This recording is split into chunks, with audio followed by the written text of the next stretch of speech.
New information now. In an overnight shooting at a Jackson nightclub, we're told Jackson police will not file any charges against the security officer who shot and killed a man early this morning.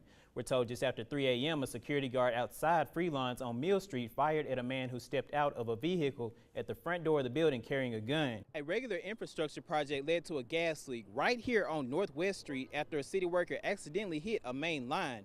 Now, I spoke with admin workers here who tell me that these accidents are all too common, but if handled carelessly, they can lead to harm. Balloons and dolls now surround the area where a father and his 2 kids lost their life in a train accident here in Flora, Mississippi.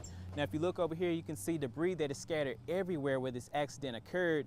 I spoke with residents today who say they're just devastated that they lost 3 of their own. A New York City police officer is under investigation after he was caught on a cell phone video cuffing a man pointing his gun and punching a bystander in the face. Watch as police officer in plain clothes walks out of an apartment and punches a bystander in the mouth. I'm here in Jackson off I-20, and if you look behind me, you can see a gold Honda Accord that has landed in the ditch off of I-20 after losing control.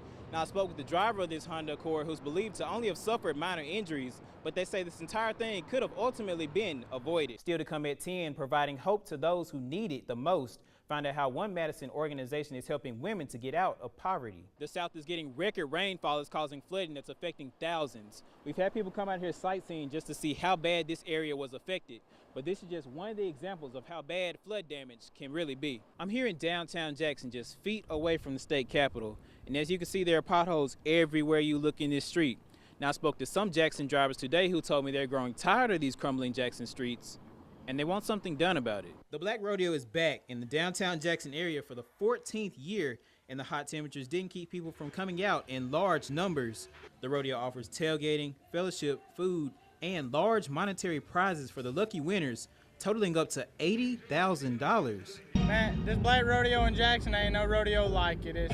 The crowd gets into it. It's always a good packed rodeo, fun rodeo to be at. I met a cowboy named Darius Wade who tells me this rodeo is just like another day in the office for him. The money. To be honest with you, the money.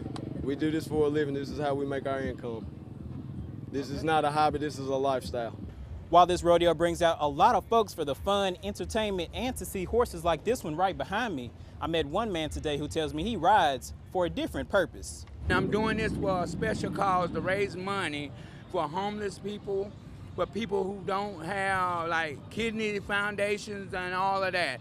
And for people who need blood transplant, that's the only reason I ride. And the rodeo keeps others like J.D. Freeman from Dallas, Texas coming back with pro ambitions in mind. My dad started it, his granddad started riding horses, my dad took it to the rodeo level, and I'm just trying to take it from there and continue with it and hopefully become pro one day. This rodeo, situated on the fairgrounds, also gives folks plenty of room to ride bikes or just to sit and relax in the shade until the festivities end tonight. In Jackson, Jordan Crump, Fox 40 News. Reservoir Patrol officers declare Memorial Day as the beginning of the boating season. This means a lot more traffic on the water than you would normally see in the cooler months.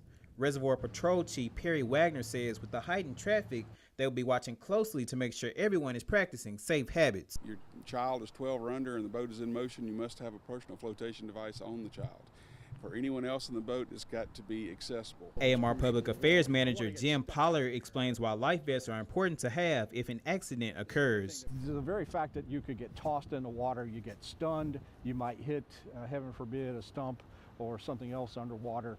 You need your vest on at all times. Unsafe driving is also high on the list of things patrolmen have to closely monitor on the lake. Reckless operation is our most common violation, and usually that's from people running through a no-wake zone at too high speed. People will get out and enjoy the limitations of the watercraft, but they do it too close to other boats, too close to other jet skis, or too close to piers. Now, Wagner tells me similar to automobiles, driving boats under the influence or BUI enforcement is taken very seriously. We will be out proactively enforcing BUI enforcement, as well as Wildlife Fisheries and Parks, who are our partners on this lake. We work closely with them, and we'll be working together to make sure that everybody has a safe and happy holiday. While boats have no safety regulations in comparison to automobiles on the highway, like buckling up a seatbelt or factory-installed airbags, Chief Wagner expresses why unsafe boat habits can be very deadly. Boats will obtain highway speeds.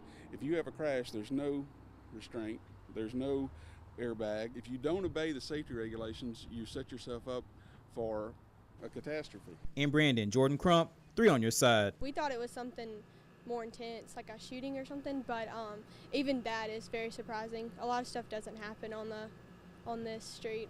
Residents in a Clinton neighborhood heard a very loud boom, and it didn't come from noisy neighbors. Well, about 8:19 p.m., the Clinton Police Department, we received a phone call in reference to a vehicle crash that happened here at Trailwood and Suzanne Circle. When DUI enforcement officer Chip Roberts arrived, some major damage had already been done.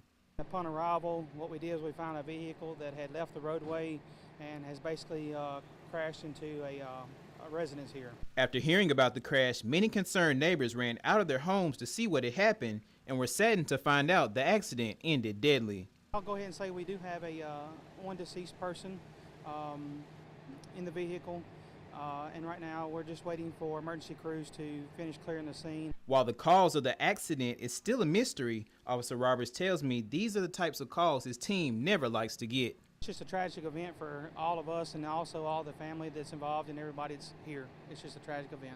In Clinton, Jordan Crump, 3 on your side. Today, hometown hero and top 4 American Idol finalist LaPortia Renee returns to her hometown and received a warm welcome. The city planned a parade to honor her return, and she planned a 7-song performance to show her appreciation to her fans. Despite performing in front of thousands at Idol and millions who watched the show on television, the large number of people who lined the streets of Macomb took LaPortia by surprise. There were so many people, it blew me away. I had to catch my breath. It's just an honor. I felt honored today. The shocking numbers even surprised Macomb residents.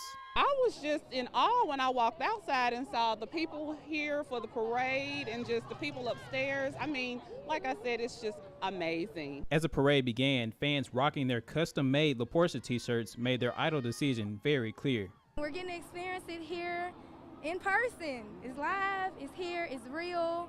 She's been wanting this forever, and I'm excited for her, and I know she's going to win. The intensity in the air rose as folks poured in from all directions to be in front of the stage for the main event. LaPortia says she chose 7 songs for her performance because she believes 7 is the number of completion. After she finished her performance, fans were blown away by the experience. It's absolutely amazing. My phone died and all. Like, I was just videoing every second. She's beyond talented and, like, oh my gosh, amazing. I plan on being a singer myself one day, so it's inspiring for me to watch her. And yes, she was definitely just as good in person as she was on the show. LaPortia will continue her journey towards becoming the next American Idol next week, when they will eliminate 2 more contestants, introducing their final 2 showdown. So be sure to tune in. For now, that's the latest in Macomb. Jordan Crump, Fox 40 News.